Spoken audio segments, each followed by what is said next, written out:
Trump trashes the COVID relief bill. Mike Flynn infers foreign agencies intercepted election information. AG Barr cryptically talks about conspiracy to overthrow the Trump administration. And finally, a deep dive into the Biden crime family. But first, check out the incompetence from the New Jersey state government. In order to start on the 21st, there was a deadline of the 7th for input of all the registered skilled nursing facilities, long-term care facilities, assisted living facilities, of which we have about over 650. We missed that date by a day, and they wouldn't. We asked to be able to start on the 21st, and they said, no, you'll start on the 28th. It's as simple as that. Why the date was missed? Why you missed I think it was just the volume of information that had to be inputted. Nothing more than that. So good old Jersey missed the deadline in order to get the COVID vaccination. I guess there was some sort of paperwork they had to fill out. That individual speaking, that is the health commissioner of the state of New Jersey, that is Judith Persicilli. She's right next to our governor, Murphy. There, so you have 600 to 650 facilities, whether it's nursing homes, care facilities for older people, or if it's just community homes for older people. They all will now be getting the vaccine a week late. They were supposed to be getting it the 21st. It was supposed to be getting shipped to them. So everything's going to be late now because they missed the date. I guess the date was December 7th to fill out that paperwork, and apparently they missed the date by a day. I highly doubt that. They probably missed it by a couple days. If it was a day, I'm sure that they'd probably be able to figure it out, considering it was a 2-week rollout after that. She's probably just kind of making it up to cover herself. So that's that. That's New Jersey's incompetent governance. Anyone that lives in New Jersey, they know what I'm talking about because I am from New Jersey, and I figured I'd throw that one in there. So next, what I have for everybody is I have Trump. Trump is turning down this COVID relief bill. It's looking like he's going to veto it. I don't think there's been an official veto in the books, but he came out yesterday, last night or 2 nights ago, just trashing this bill, saying that it's a disgrace, and I'm going to have that. I'm going to have a couple clips for you to listen to. And then the most interesting one is going to be where all the money is actually going, what countries are going to be receiving the money, and what domestic federal buildings, the Kennedy Arts Center being one of them, the Smithsonian. These are places that aren't even open and they're getting funding. I'm sure they're, like I've said this before, there's probably some sort of blackmail going on, or those individuals are set up. The people that are in charge of those agents of those buildings are probably politically connected, and it's probably some sort of way to launder money. So what I have here, the first clip is going to be Trump's reaction to the COVID relief disgrace bill. Congress started negotiations on a new package to get urgently needed help to the American people. It's taken forever. However, the bill they are now planning to send back to my desk is much different than anticipated. It really is a disgrace. For example, among the more than 5,000 pages in this bill, which nobody in Congress has read because of its length and complexity, it's called the COVID relief bill, but it has almost nothing to do with COVID. This bill contains... So that's Trump pretty much saying what everyone in America on a consensus thinks, other than the supporters of this bill, other than the politicians in the swamp. Everyone's pretty much thinking the same thing. It seems like there's a consensus across the board on all the social media sites. No one is happy with this bill because of only $600 worth of relief, and then there's other things that are in the bill as well. I covered it yesterday, but Trump is going to go on in this clip, and he's going to talk about it. But first, I want to say this. I have this article here, and it is from CNBC, because there's a lot of people. He's getting a lot of flack. There seems to be people online that think that, because they hate Trump, obviously, they think he's a narcissist, which in a way, in some ways, I think he is. But I don't think he's a narcissist in the way in which they think he is. They're saying, oh, he's just doing this to build himself up after he leaves. He's doing this to, screw the next administration coming through. But here I have a CNBC article, and if you look at the date here, July 30th, it was published, updated July 31st, 2020. It's titled, Trump Wants Second Stimulus to be More Than $1,200. Experts question whether that's the right relief. President Donald Trump said in a recent interview that he wants the second stimulus checks to be more than $1,200. So he's going to go on to the very end of this video. It'll be the third clip. He'll talk about how much he wants it to be, and it does really line up with his opinion from months ago. It has nothing to do with really self-aggrandizement at this point. Is he sees, I think he has a good, he's very shrewd in terms of seeing what his supporters want, seeing what his constituents want, and then kind of following through or building his agenda around what what the people want, and actually enacting the policy, not just going up there and saying it, and then once he gets in office, not following through with any of the commitments that he made.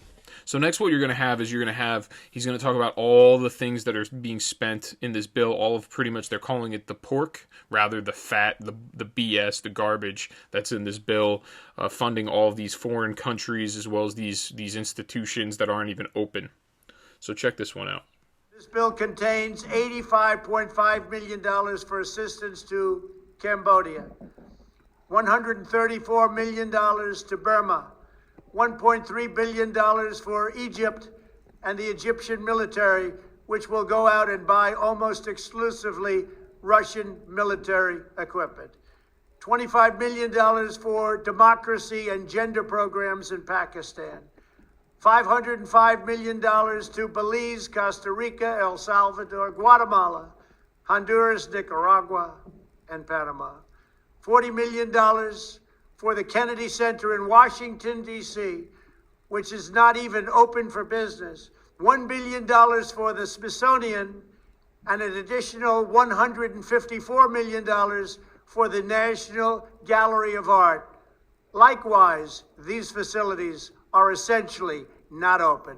$7 million for reef fish management, $25 million to combat Asian carp, $2.5 million to count the number of amberjack fish in the Gulf of Mexico, a provision to promote the breeding of fish in federal hatcheries, $3 million in poultry production technology, $2 million to research the impact of down trees, $566 million for construction projects at the FBI. The bill also allows stimulus checks for the family members of illegal aliens, allowing them to get up to $1,800 each. This is far more than the Americans are given. There's a lot to cover there. The very end, the illegal aliens, what he's referring to is the very last stimulus check we got. They did not get them, so now they're going to get a repayment from that. They're going to get a surplus. They're going to get an additional $1,200 on top of the $600 that they were supposed to be getting with this new one coming through. Seems like Trump is not going to sign it. And then he's also talking about, and this one's interesting, is federal hatcheries with eggs, with fish eggs. We're studying downed trees. We're putting money towards studies for downed trees. And we're also putting money towards federal fisheries.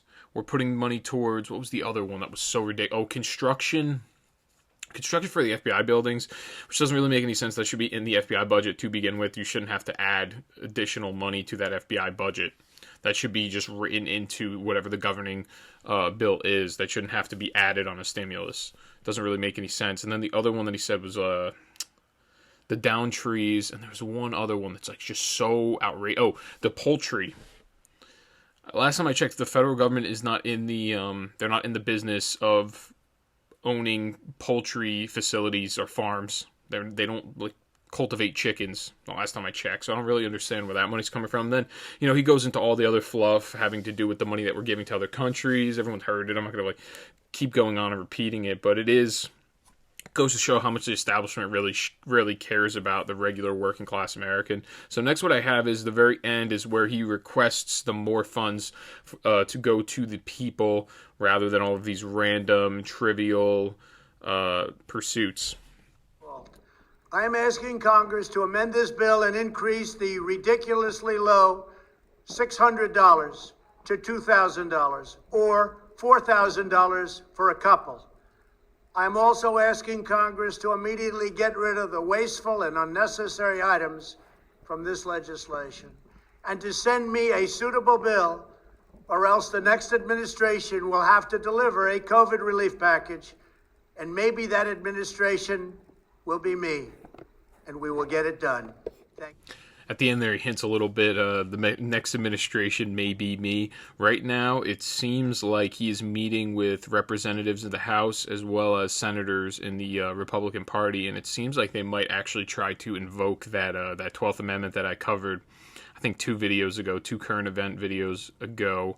They're going to try to invalidate the electors, or just not validate them through the process of the 12th Amendment, and then kicking everything to the House of Representatives. House of Representatives have to go by whatever the vote says in the state legislature. Now, what I'm seeing from Democrat lawmakers, I'm seeing it from Ted Lieu, especially in California, is they're saying they're not going to abide by the 12th Amendment. Essentially, they're saying we don't care what state legislators have to say when it gets kicked to the House of Representatives, which would be a violation of the Constitution. I don't really know exactly how that would go from there. Now, so what I'm seeing, so everything that Trump is pursuing essentially is constitutional. There's also another article that maybe I'm going to cover this weekend if I have a weekend. I'm thinking about not doing a weekend special just because I had 2 current events this week, and it seems like from what I see with my viewership is there's less. I think people are trying to catch up right now because I'm putting out so much content, really. So I'm trying to, maybe I'll slow down on that. I'll leave the weekend open. So, yeah, so what we have here is Trump's requesting $2,000 per person, $4,000 for a couple, which is essentially what he was calling for months ago. Like I stated, that July 31st article from, I think it was NBC that I had there. So that's Trump. He's pretty much saying he's turning it down. And next what I have is, this is the thing too, is what I read is, I've been reading this online. I don't know if it's true because there hasn't been an article yet this morning written about it. But they're stating in this new bill that they were going to try to pass through a repeal of the Insurrections Act. Now, to be honest, I don't really know if it is constitutional to repeal the Insurrection Act because I have the articles here. I have Article 1, Section 8, Clause 15 of the Constitution, and this is Article 1 entails all of the powers to the legislature here. So what I have is, and it states, the legislature has the power to provide for calling forth the militia to execute the laws of the Union, suppress insurrections, and repel invasions. So that is the power to call forth the militia, but it says the militia to suppress insurrections and repel invasions. They have the power to call them forth. It doesn't say anything about the military. It does not say anything about the federal army and the Navy. And if you read throughout the Federalist Papers, if you read throughout the Constitution, they differentiate from the militia, the Army, and the Navy. They're all different, entities, their own. And then in Section 2, Clause 1, now this is the power of the President. The President shall be Commander-in-Chief of the Army and Navy of the United States and of the militia of the several states when called into the actual service of the United States.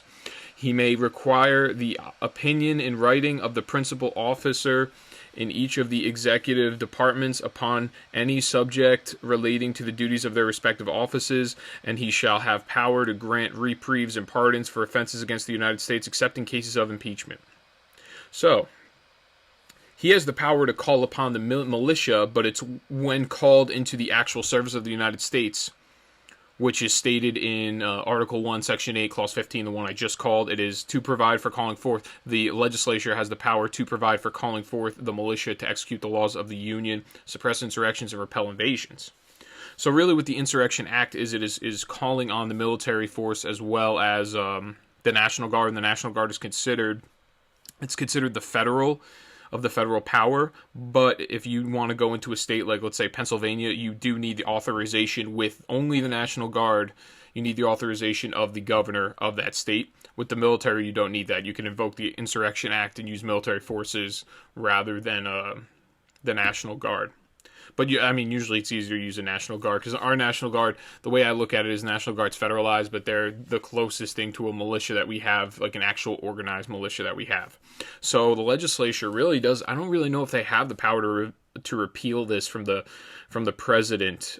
It seems like they have the power. If it was some sort of an order having to do with the militia, they would have the power to do it. And obviously you need the legislature to declare war, but this isn't declaring war.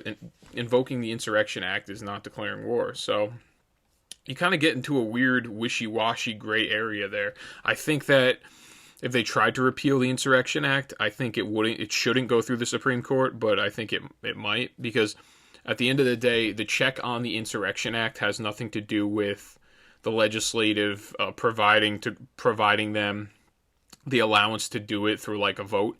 It has to do with them being able to still, at the end of the day, defund the military if they really wanted to, and then impeach the president. So they already have a lot of powers or a lot of counterbalances to the idea of the Insurrection Act if they think that the Insurrection Act is being used unjustly. And if you read the actual Insurrection Act, it's used to repel insurrections, rebellions, and I think like violence.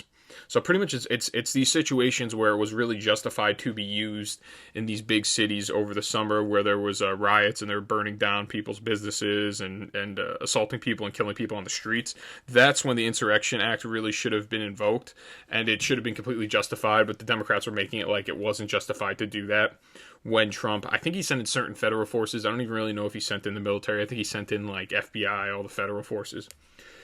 So yeah, that is, it seems like that's a justified power, the Insurrection Act of the president, and it doesn't look like it should be able to be repealed by the legislature. And the legislature, if they find fallacies or they think that the Insurrection Act is erroneous in a certain situation where it is being abused, they can easily, there's many actions that they can use to counteract the Insurrection Act, such as a presidential impeachment. They can take the purse away from the military, pretty much take away all the funding from the military, so there's no foundation. There's a lot of things that they can do to counteract that. And then there's also state governors can do certain things to counteract that as well. Like I said, National Guard can't come in without the governor's approval. So now what I have next is I have Mike Flynn. I'm going to be covering this. He's talking about how some foreign countries they have evidence or they have some sort of information or intelligence of the attacks on our election system on the 3rd of November, election day. So play clip 7.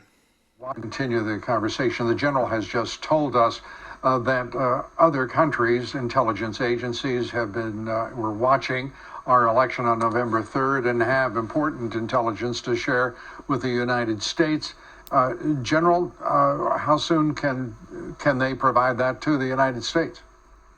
Well, I think that they'll provide it directly to the president once we present the evidence to him and to the through the legal process that we have, and they're more than willing to do that from what we understand. If you notice now, Flynn's a little cryptic with his message. He's talking about, they will provide it to us. And then he goes, once we go up and, go through the necessary avenues to go and present it to the president. So he's saying we as if it seems like he has some sort of information that other people are not aware of or the president isn't aware of.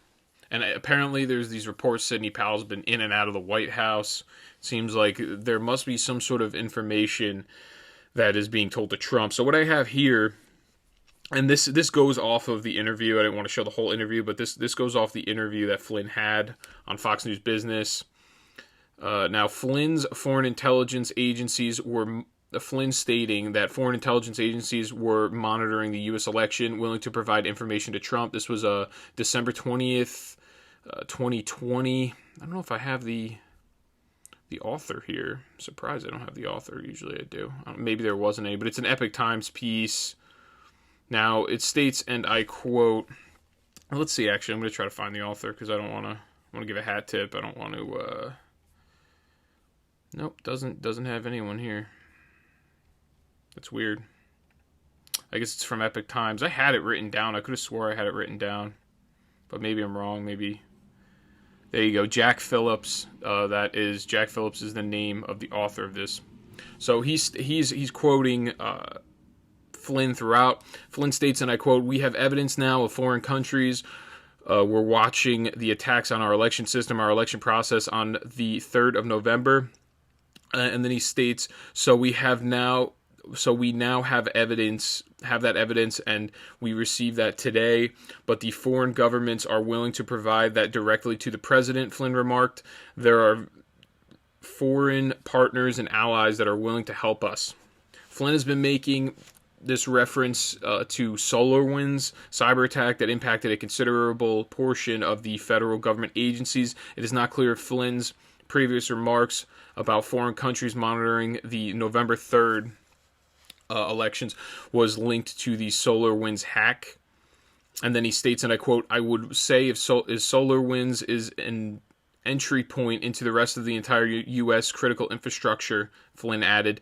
"So everything that touches the United States government, if you enter through the SolarWinds attack that we perceive, you basically have keys to the vault." So essentially saying SolarWind really is connected to everything. And this is something that I actually mentioned earlier.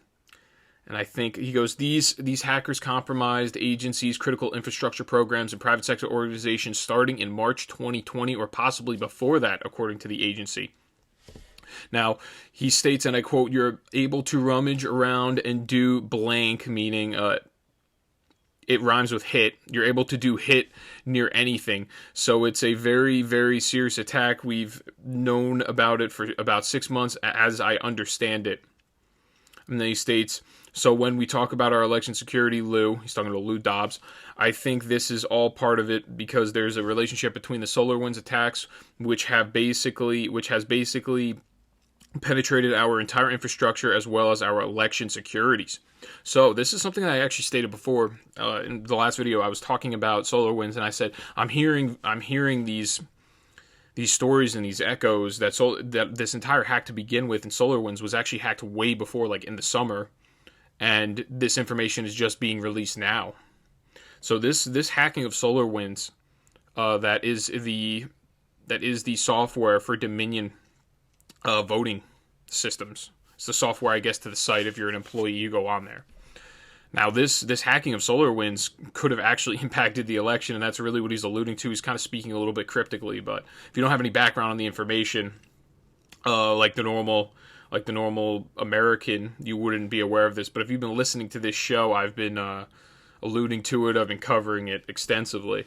So now, Bill Barr. This is my next article I have here. And it's pretty crazy that, we had a hack, and it seems like this is what happens. This is exactly what happened with the whole Trump administration, all the spying that was going on his administration. The media slowly trickles out the information, and then by the time everything's said and done, it's already been 3 years. All the information's out, but it's been coming out so slow that it's not a huge leak of information where all of it is going to go viral. On whether it's the internet or on the news. It's not all going to be covered if it's small amounts, small trickles of information. And that's what they do, the media, because they are cooperating with the establishment. And that's the reason they do that, because they don't want it to actually be covered. If they came out with all this information at once, oh, SolarWinds hacked, SolarWinds had something to do with Dominion, SolarWinds apparently now has been hacked months ago. If they came out with all of that information at the same time, it would be a huge news story. And even if they did, it's going to be suppressed by the mainstream because they don't want it to get out there to the regular American. Now, Bill Barr, this is the next article I have, and this relates in a way because Bill Barr does the same thing. He insinuates, it's a Daily Wire piece written by Ryan Saavedra. It is titled, "AG Barr Gives Update on Durham Probe." He says a group of people attempted to topple the Trump administration. So that's him he's talking about the whole Trump Spygate, everything that happened to his campaign before he was even the president, all the spying that was going on his campaign. So this is an interview that he had. I think it was, the lady's name is Miss Strassel. It's an interview he had. So during an interview last week, Attorney General William Barr gave an update on criminal investigation into the origin of the Obama-era FBI counterintelligence investigation into the Trump campaign, saying that a willful, if small, group of people were involved in an attempt to topple the Trump administration. Barr made the remarks in an interview with Wall Street Journal columnist Kimberly Strassel, in which he noted that he was, quote, "in a position in life where I can do the right thing and not really care about the consequences," quote, unquote. So Mr. Barr says that Mr. Durham's probe is now tightly focused on the, and I quote, "the conduct of Crossfire Hurricane, the small group at the FBI that was most involved in that." So it was, Crossfire Hurricane has to do with like setting up Trump, and the small group in the FBI that was Peter Strzok, Lisa Page, these people that were all involved in this, and they were all colluding together, as well as, and I quote, "the activities of certain private actors." And I quote, and he does not elaborate on this, and this is very important. So when he says a small group everybody knows that this information, it was laundered to make it clean information. It was laundered through Christopher Steele. It was laundered through British intel, British spying, or British intelligence.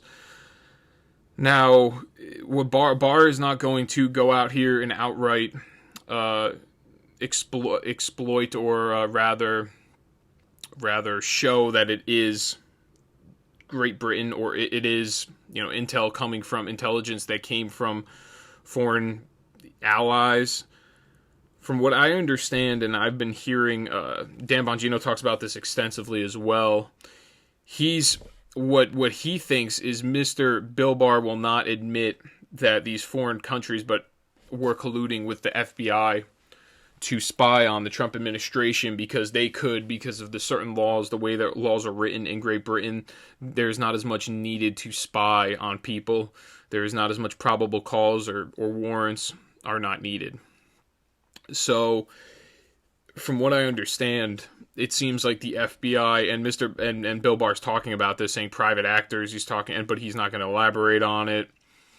And these foreign actors are actually, our government went to Great Britain and asked them, hey, can you spy on the Trump administration for us? And then we run it all and launder it all through Christopher Steele.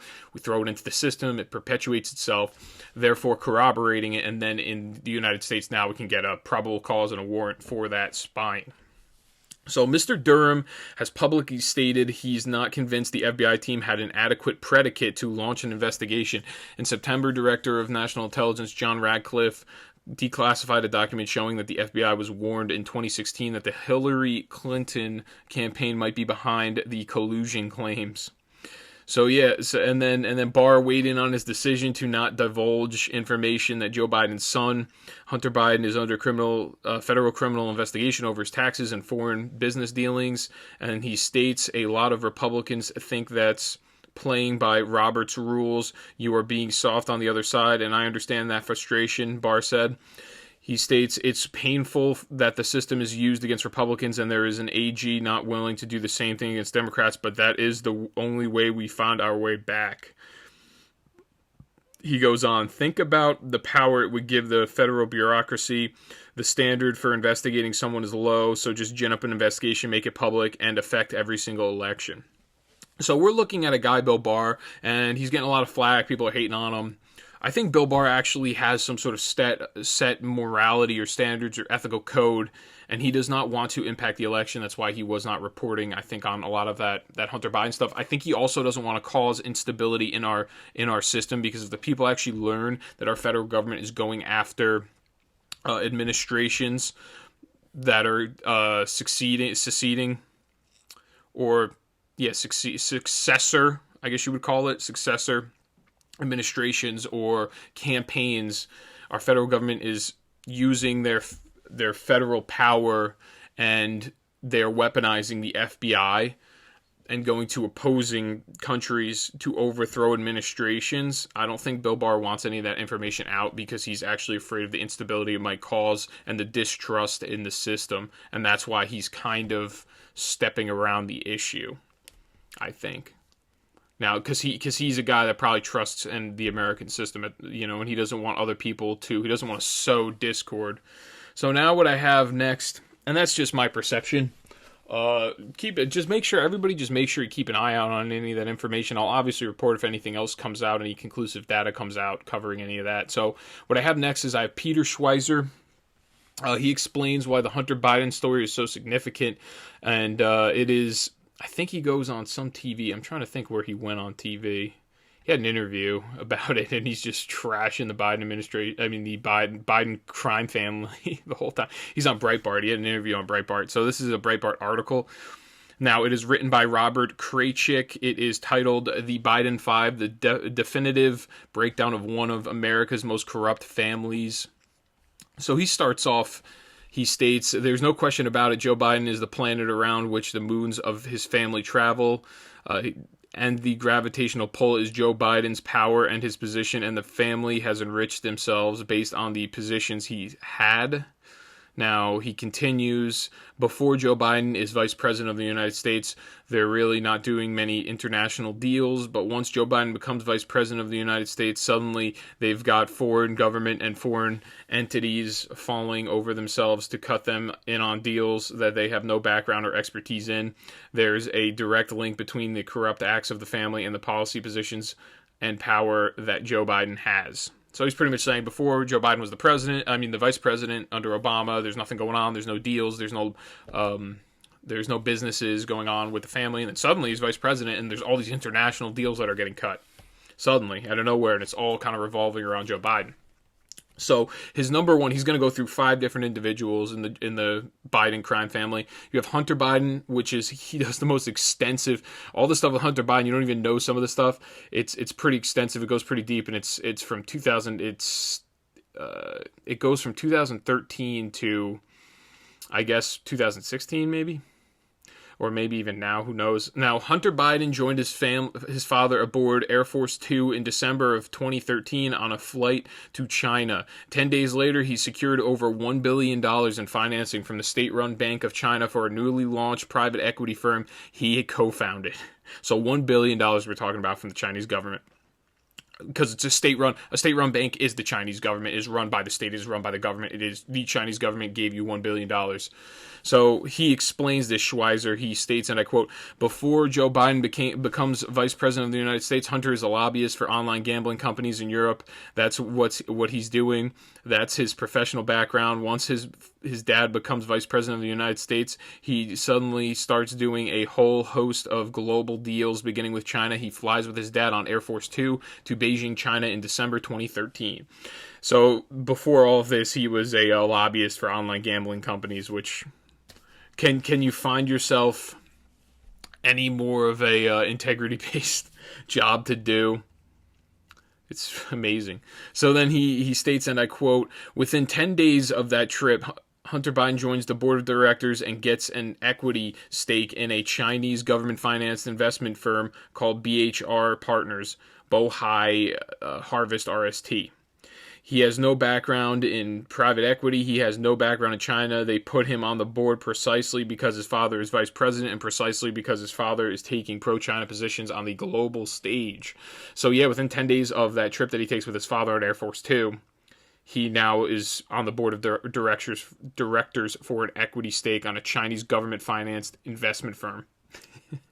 Now, next is the Chinese Communist Party viewed Hunter Biden as a conduit through which political influence with the Obama administration could be procured.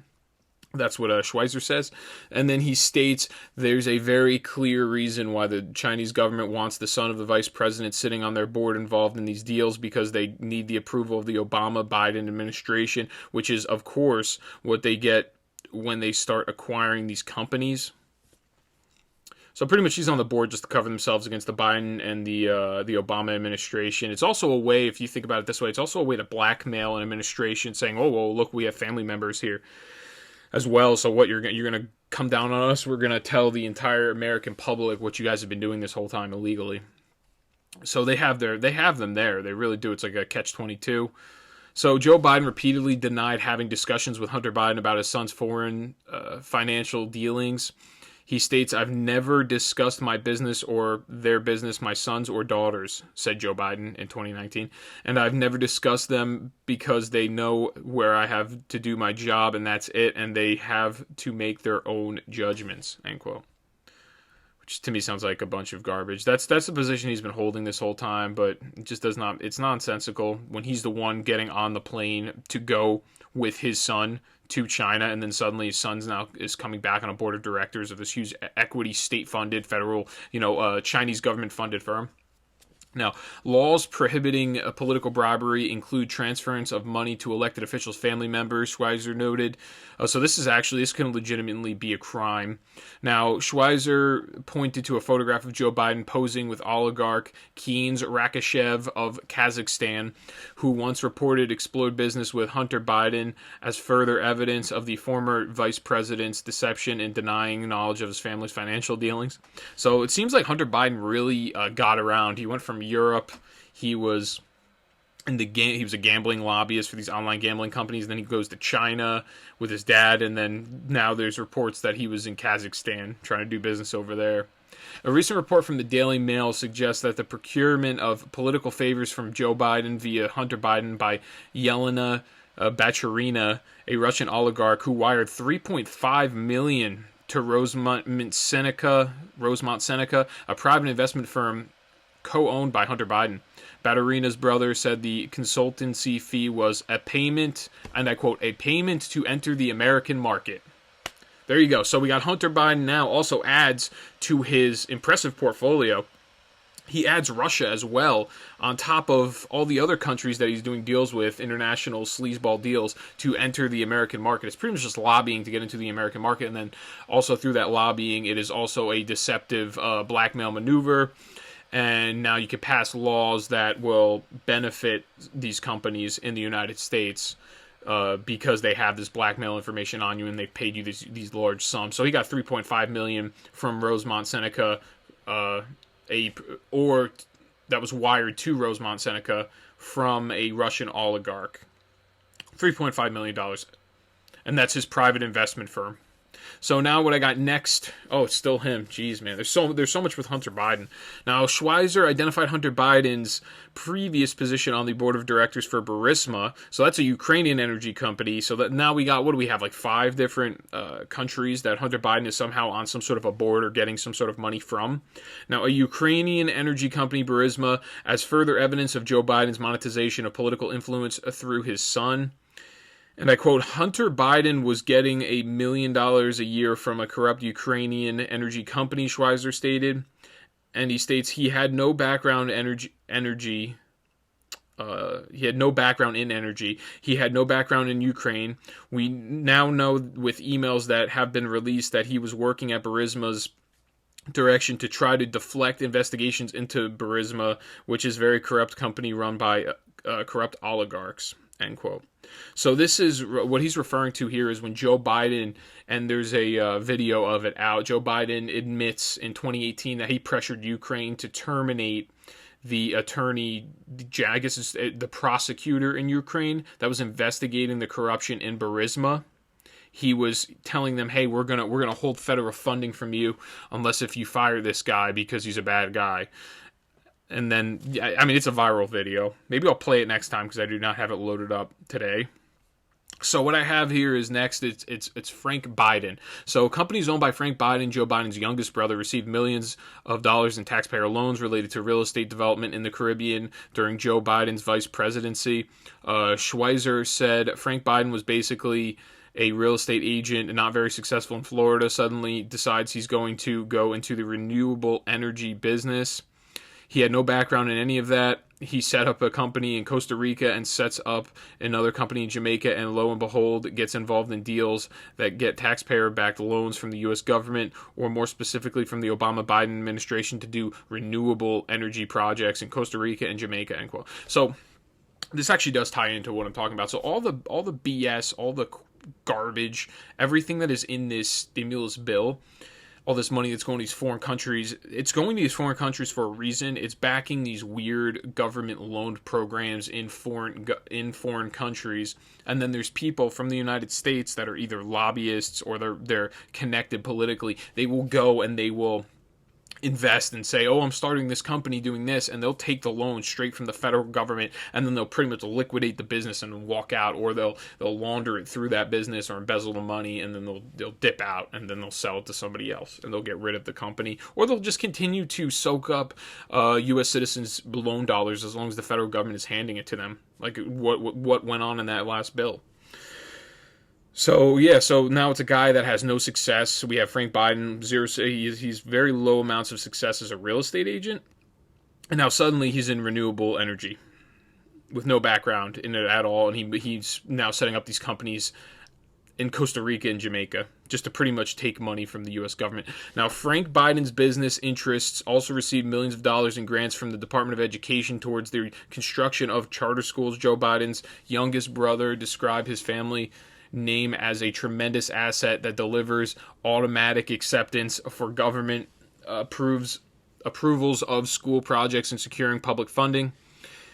Schweizer states, these are our grants that are discretionary, which means the Department of Education could decide who they want to give them to. Frank Biden took in millions of dollars from the Education Department while his brother was Vice President of the United States. So, yeah, his younger brother also on top of that. Or is that his youngest brother? Because then he also has another brother. Yeah, it's his youngest brother. So his youngest brother is now taking in money from the U.S. Department of Education, and it's discretionary. They decide who they want to give the money to, and his name being Biden, he's taking advantage to get that money, to secure it. Now, he adds, Schweizer, Frank Biden actually had a meeting involving his companies in the Oval Office with Barack Obama and just a couple of other individuals. If his name had been Frank Jones instead of Frank Biden, I doubt any of that would have happened, which is right. So now next is James Biden, the younger brother of Joe Biden, worked as executive vice president of Hillstone International, a firm that received $1.5 billion in government contracts during the Obama administration, including the contract to build 100,000 homes in Iraq as part of an international development project. Schweizer, so this is where our money's going. All of our money is just going to other countries, and then we have people that are really taking advantage of the political system, and they're politically connected. They are going and they're running these businesses just like a government business would be. They're taking all the money at the top, and then they're doing whatever they have to do, but they're definitely taking a cut. So Schweizer detailed that conflicts of interest related to James Biden's position with Hillstone International, given Joe Biden's oversight of ostensibly humanitarian government-funded development projects in Iraq during his presidency. James Biden had no background in construction or international development when he joined the company. Hillstone International's company profile of James Biden touted his family connection to Joe Biden as a professional attribute. So Schweizer states, within 6 months of Hillstone's funding, they land these billion-dollar contracts to build homes in Iraq. This is part of the Iraq reconstruction after the war, and who is in charge of the Iraq reconstruction at the time? Joe Biden, his brother. Now we have a third member of the family who, because of Joe's position, is cashing in. In this case, taxpayer money is flowing to a member of the Biden family. End quote. So that's amazing. It's almost like we go to war just so then we can make money off of reconstruction and building up, so we can make personal money. It's great, isn't it?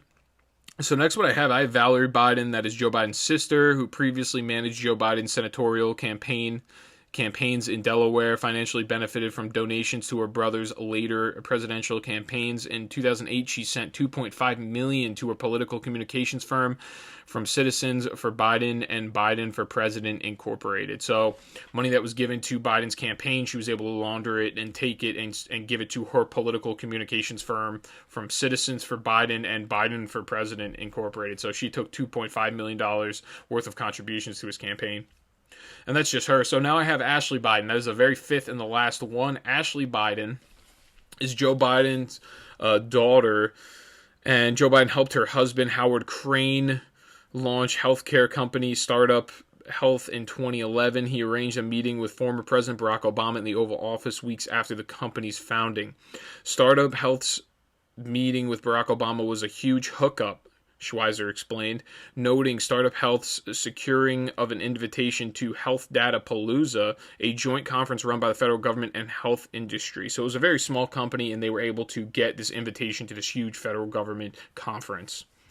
Now, Crane, who is the son-in-law of Biden, is now advising Joe Biden's campaign on coronavirus matters, while Startup Health plans to invest $1 million in companies developing goods and services pertaining to the novel virus, Politico reported. Crane's simultaneously advising the campaign and venturing into COVID investing could pose conflict of interest concerns for a Biden administration, or simply create the awkward appearance of Crane profiting off his father-in-law's policies, which that's true. So Schweizer credited the Biden family with expanding the frontiers of American political corruption. In conclusion, he states, the Bidens to me are unprecedented in the extent of scope of the corruption because I've been doing this for a long time. I've exposed Republicans and Democrats the most and that I've ever seen up to this point was a Republican senator from Missouri that had 3 family members engaged in this kind of behavior. The Bidens now have 5,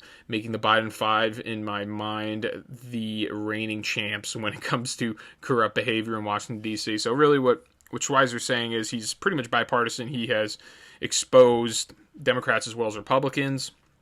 And he's saying this is by far the most corrupt family that he's ever seen, or the most corrupt behavior he's ever seen in Washington, D.C. The most important part is about this Crane guy, his son-in-law.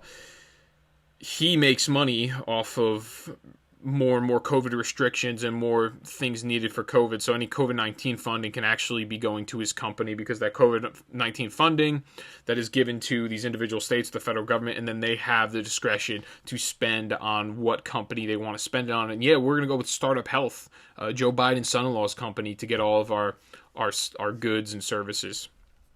So yeah, you're seeing some corruption from the Biden family. It's being exposed a little bit. I don't know how much longer he's going to last if he ends up becoming president. They might get rid of him very quickly. They might give him the boot within, like maybe a year. So True to Find. So next what I have here is I have True to Vote, which is this, what's the best way to explain them? They're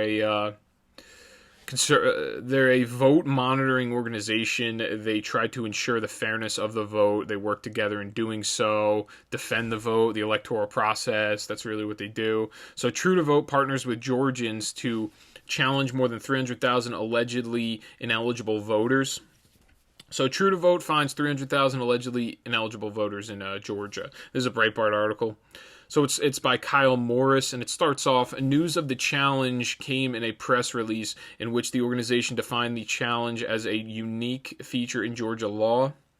According to the True the Vote, the law states the law allows a voter to challenge the eligibility of any other voters in his or her county if probable cause exists to show that the challenged voter does not meet the qualifications legally required to cast a ballot. In addition, it represents one of the few vehicles that states have to update voter rolls ahead of an election without compromising any legitimate voters' rights to have their vote counted. And this is important to have this before the election rather than after, because after the election now all these courts are holding that, oh, well, you should have said something before the election, and then you look into the state constitution or you look into the state laws and it says you can't.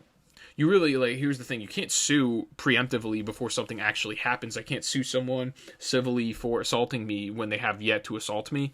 So essentially that's what the laws say in these individual state constitutions or in these state laws provisions. So this is a way to preemptively do something that also doesn't disenfranchise people.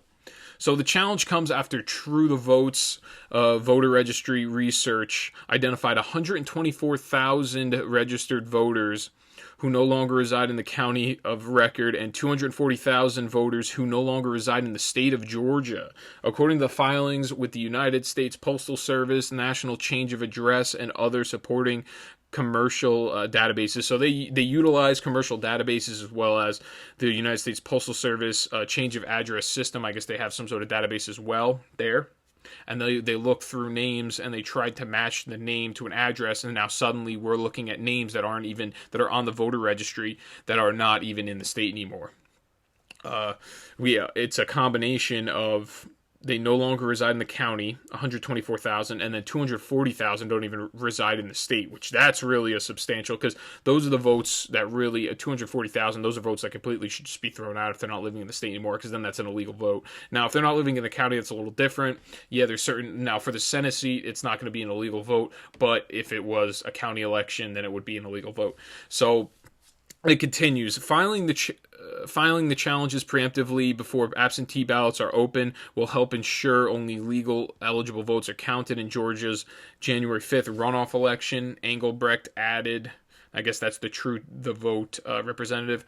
Now, True the Vote's press release also noted that according to Georgia law, an elector challenge must be filed before a vote is cast. Once a vote has been cast, or in the case of the absentee ballots, once the ballot has been removed from its signed envelope, there is no way to identify which ballot belongs to the eligible party. So the organization also stated that, yeah, because now that shows right there, look at that. A ballot, if the ballot is taken out now of the signed envelope, there's no way to identify whether or not it is a legal ballot now at this point. So this is the problem that they're having in all the legal challenges, especially Georgia particularly. I know certain states have different legal challenges, but once you take that ballot out of this envelope, because the signed envelope is supposed to be the thing that validates that vote. Now, at this point, you don't know if it's an eligible party or not, because maybe the name's not on it. I'm not exactly sure how their system over there works. But now you have no idea if it's a legal vote or not once you take it out of. That's why when they said, oh, we're going to recount the votes in Georgia, it really didn't matter, because the damage was already done. You guys took all of the ballots out of the envelope, and you didn't hold on to any of the envelopes. Now, the organization also stated that an electoral challenge does not remove voter names from the registry, and that voters who have been challenged will have the opportunity via Georgia's Code 21-230 to prove eligibility and still have their vote counted in the upcoming runoff election. So really no harm, no foul in this. It's just they're trying in Georgia to make sure that only the legal ballots are counted, which has been echoed a million times by the Trump administration, Trump campaign. They've said this many times, and it's something that's been mischaracterized by the media, making it like they want to throw out legal votes. Now, election officials told by Dominion that memory card may need to be removed because of the capacity issues. Oh, that's another thing I wanted to go into. I didn't get the full article, but I was reading it. I was reading it earlier today, and we got is Pennsylvania. You know what? I can actually pull it up. I think I have it on my email. It was a Daily Wire piece. And like I said, as always, everything will be in the description below. I'll add this now just that I have... just because I'm talking about it. So Trump campaign appeals the PA challenges over mail-in votes to the Supreme Court. This is by Tim Pierce. It is a Daily Wire article. It was written yesterday, December 22nd, or 2 days ago, December 22nd, 2020. President Trump's campaign appealed these three cases in the Supreme Court on Sunday, asking for a review of decisions issued by the Pennsylvania State Supreme Court. And this is something they've been challenging over and over again. The Supreme Court in Pennsylvania really doesn't care. Then when you kick it up to the federal Supreme Court, they don't really care either. So they just keep kicking it back down to Pennsylvania, because Pennsylvania made this court rule that we're going to accept votes after this date, which really, if you're going to make any type of rule in regards to voting or the election, it has to be done by the state legislature, and it also has to be in terms of time, the date, that has to be uniform throughout the country through the federal government code, and they're also in violation of their constitution in a lot of these Supreme Court cases that they have here in this state of Pennsylvania. They are completely against their constitution. I've covered that extensively. Now, Trump's personal lawyer, Rudy Giuliani, announced the request for writ of certiorari. Writ of certiorari is really just a request to send it up to the Supreme Court. Essentially, they're looking for a higher court to rule on this. The campaign has made independently to the Supreme Court in its efforts to challenge the results of the election in Pennsylvania. Now, what they're talking about here, I'm going to try to find the numbers because it's very important. So, the campaign is seeking to invalidate roughly 110,000 mail-in ballots, which I'm pretty sure that would give a Trump victory, because the margin right now is 80,000, so that would easily give a Trump victory, and that's really the point of this suit. They have three different suits that they filed. The campaign seeks to three decisions. Now, what are the three decisions? Asking the Supreme Court to allow to consider the votes. So what they want is they don't want them to consider the electoral votes. They want the state legislature to vote on who the electoral college should vote for, which really isn't, that's a constitutional process. Once again, all these things that I've seen from the Trump campaign so far, everything has been constitutionally driven, especially this 12th Amendment thing that may be in the works. Everything has been constitutionally driven. All the arguments have been through the Constitution, whereas all the arguments from the lefties, the libs, the Democrat Party, everything coming from these courts, everything is not from is not deriving itself from the Constitution. So you have the Trump administration, as much as people call them, they call him what they call him, a dictator, whatever they call him. At this point, you're looking at a person that is actually following the rules and using the process the way in which it was supposed to be used, and he's still getting flack for it. It's pretty much just because there's an R next to his name and the media's out to get him all the time. Now, what we have is statistical analysis would prove that 70,000 mail-in ballots cast by Biden voters were improperly counted to seal his victory. Yeah, because they're talking about how they pretty much amended the Constitution through like Supreme Court order and through or the state constitution through Supreme Court order, as well as the legislature with a regular law. They pretty much passed a law that was in violation of Section 77 of the or it was called Act 77 in Pennsylvania, and it was in violation of the Constitution. I don't remember exactly the section and the act and the number, but I've covered this before. Now, the Supreme Court previously rejected a lawsuit brought by Texas challenging the Pennsylvania election laws, as well as election laws in 3 other battleground states. Texas Attorney General Ken Paxton argued that changes made to election laws in Georgia, Michigan, Pennsylvania, and Wisconsin amid the pandemic were unconstitutional, and the state AG sought to have each of the Electoral College votes invalidated. Trump had touted the lawsuit, calling it the big one. Then he continues, the state of Texas's motion for leave to file a bill of complaint is denied for lack of standing under Article 3 of the Constitution. The court stated in its order dismissing the case, Texas has not demonstrated judicially cognizable interest in the manner in which another state conducts its elections. All other pending motions are dismissed as moot, and that I've covered that before. So yeah, that's just interesting. Just want to cover that because I know everyone's making a big deal out of it, how Trump keeps going after Pennsylvania. His legal team's just trying to find any way to edge through. And you know, at least they could say at the end of the day that they fought and the institutions failed them and people did not abide by the Constitution. They can at least say that at the end of the day. And people will know, people that are constitutionally minded, people that have read it before and are aware of what it says and what it means and all the arguments therein, they will understand that everything that's being done right now is unconstitutional. The fact that none of the court systems want to take it up or uphold the Constitution. But they don't want to throw any votes out because they're actually afraid of what's going to happen. Really, to me, that's what it seems like. They seem like they're spineless jellyfish. They have no intestinal fortitude at this point. So to end here, I have election officials told by Dominion that memory cards may need to be removed because of capacity issues. It is a Just the News article by Daniel Payne. It is titled, Georgia election officials were told election software updates not covered by open records request.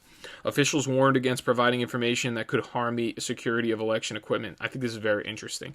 So a recently revealed memo shows a top-ranking Georgia election official informing county election workers that they are not required to provide journalists and citizens with record of software updates applied to voting machines in the state. Chris Harvey, the state elections division director, said in the November 17th memo, so this is after the election happened, that multiple counties have reported receiving open records requests asking for data information, including in part copies of any software patches performed on Dominion voting machines in the state of Georgia prior to the November 3rd, 2020 general election. So they don't want to give any information about software patches because now they're saying it's going to affect the election, or informing, what does he say exactly? It's going to I don't know, it's going to jeopardize the election, which doesn't really make sense because at this point now, just after the election, they just want to know the software. Why is it that they don't want to give any of that information?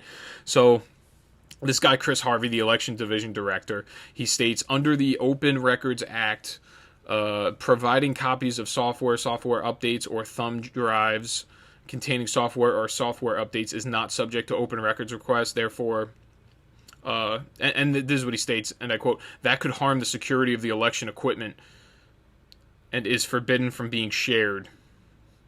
So that I find very interesting, that they don't want to even state the patches that happened in the Dominion voting system, especially considering the hacking of SolarWinds, which is the software that Dominion uses. And yeah, that's really it. Please like, share, subscribe. And then you know what? On top of that, too, if you bring this whole thing full circle, because you're looking at Dominion's voting systems. They use SolarWinds. SolarWinds got hacked. Now they don't want you to even look at the Dominion updates that happen in the system, because that could have something to do with the hacking. And then we're talking about, now we have Mike Flynn talking about hacking in foreign countries, and he's also talking about how foreign countries have information about what happened on Election Day. So it all kind of ties in together, and it's something to be very skeptical about of what's going on exactly. And I think we'll hear more about this.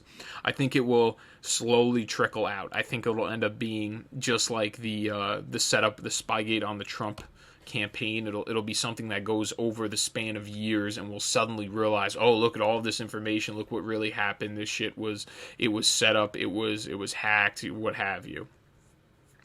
So now, so that'll conclude this one here.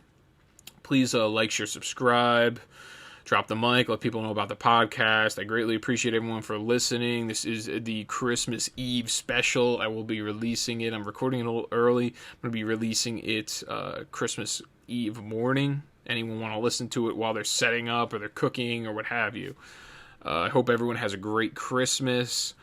And, please make sure you drop the mic, like, share, subscribe. And everyone enjoy their holiday. Thank you.